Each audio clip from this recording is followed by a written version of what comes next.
Watu nene maon. Bapa.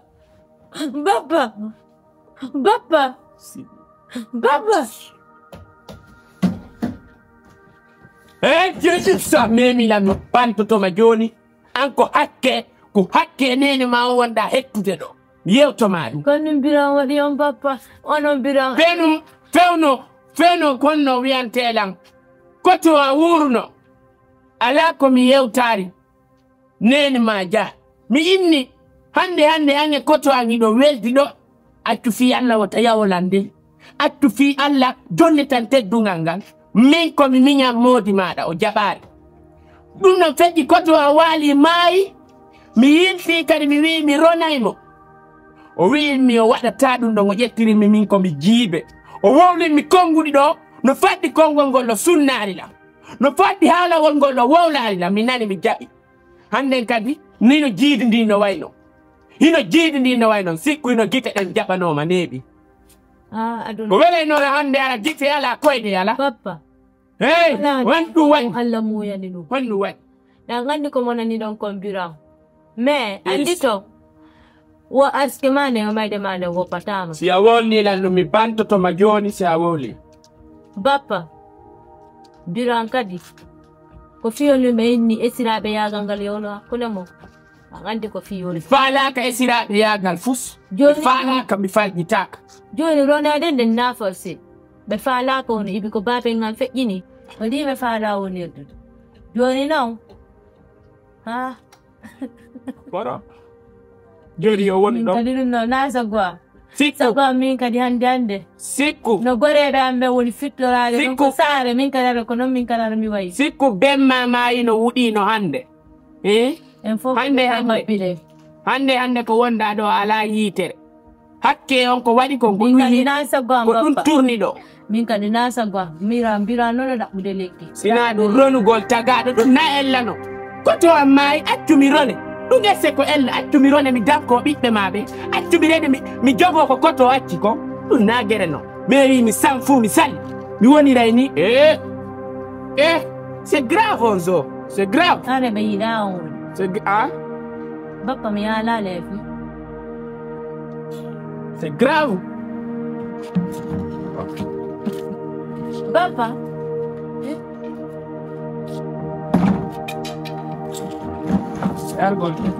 Bappa. Bappa. Bappa, hey.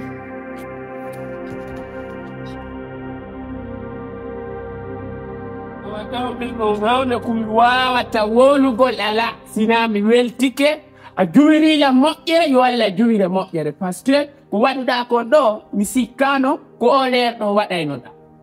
Allah waɗi a wiya yiɗimo faalaɗa hirɗoma emo yiɗuɗa. Donc naya waɗu retare piiji ɗin fof yawyanamo ha ko woni ton addamo ɗo mi toɓɓamo mi waɗa gite nayyi. Par ce que Allah ko hombo mi faala jombude ka. Non mi landaki yew mi wi addamo sikku a yiɗimo faalaɗa welowoma ka. Yimo mi faala. Awalan ni yow addamo mi hi'amo. On tefani andugol ko hombo. Hey min simi hi'imo o ƴettaylan kanka jo naɓalan ha ko mawɓe makko woni ɗon min tintida. Mi yewtude e mawɓe makko ɓen enen kadi eɓɓanen feere ndaren no piiji ɗin fof no gasira. Na probléme.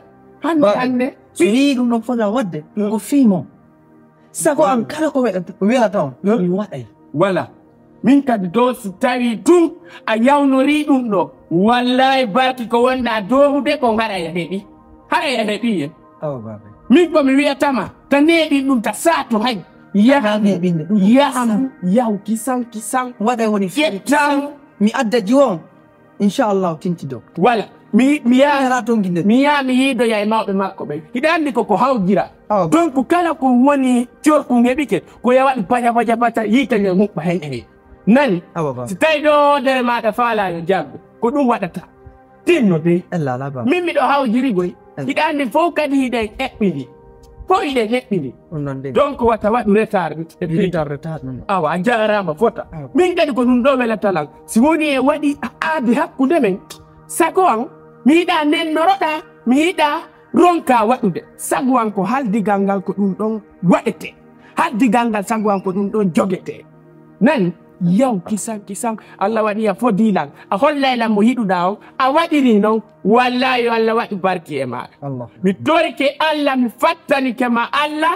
kala ko wonna ɗaɓɓude yo Allah okkore war vraiment a weltinila yo Allah weltine nani kadi baɓe mi welti waɗirni tigi wallahi barki on a dooma e few mi wata noon yaltinde konko ɓernde am lanni mais sabu ko jeɓan ɗon lampon innugol yomi gewu waɗa tout possible mi adda jiwo vraiment la weltini min kadi min ɓuri weltade ko min ɓuri weltade majji joni min kadi la wadde feere mi jippa ɗum ɗon kisan mi ala e tongini voilà par ce que ande kala hande komi tongini wo tongi sago an ɗo do piiji ɗin fof koye ndu lewru ɗo waɗata nani sago an foppu rettu koye ndu lewru ɗo waɗata sago an koye geɓɓiɗo piiji ɗin fof ɓaade en da ande mi yewtino nani haysi ko teŋeɗen tun en déposay ndaren no wondira e jiwo nga jiri jaralin ko waɗete ɗande mimi yewtinoke ma mi ala e gollawol fayda si woni mi déposi teŋeɗen naamu ngu haray lanni nani ɗeɓɓino ɗum ɗo waɗe law nani jaram awa eɓe hakkunen e Allah duwa e barki on koni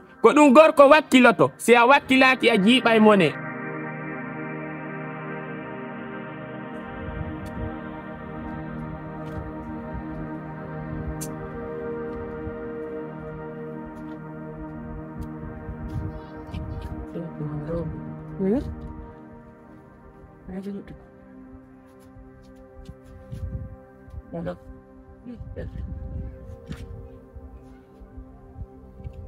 ko yiɗo hanke fuɗɗiɗe ɓay mi yalti ko ino ɗon lambinti yo yaw ɗo tala joɗɗinanan to ko ɗiɗo mi yeɓuno joni noon nan faala yaade ɗon ɗo ɗiɗi yaa ton jooɗoyo an si nagem to ina mi yaaro baya nane ɗandi ila fuɗɗiɗa o toragol min niya e toro innuɗa a torotako min niya toro innuɗa a torotako ko kara han jaɓirɗa ye yaltu ɗaɓɓen no wuriren joni noon mi faala ayi nangue nangue nini no wuli toro nene mi wulata ɗum o accirini ɓatun ɗiɗo no ɗo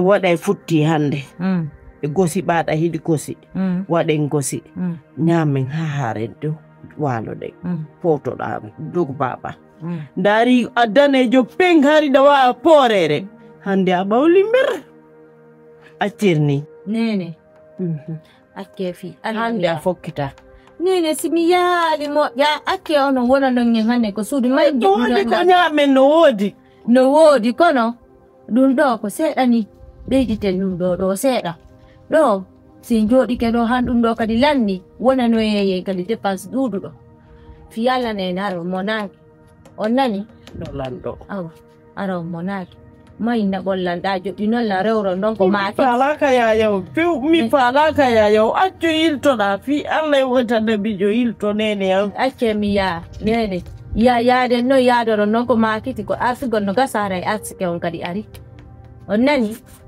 fawɗen ko ni taw Allah windani en jaɓen ɗum ɗo fawɗen e makko may acce wullugol mi haalani wullude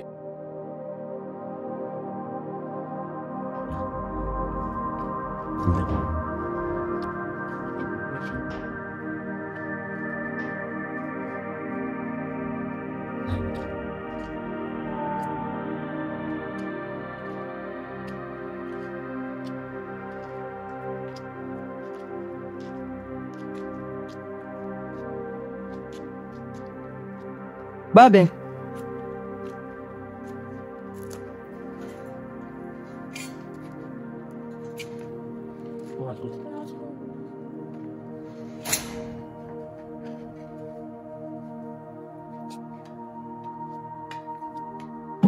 Babe.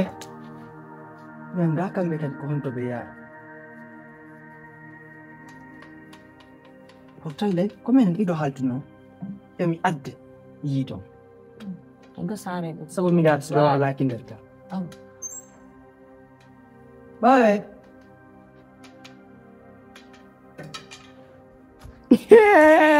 Majid, atau lain benda tonne. gara be wali ga. Ene rebere ko no ngaduma. Bappa. Sawida bappa dai ko no ngaduma do jobe. Ko binge majida am. Nangani ora gano. Onjara on sere mani na ko tamala.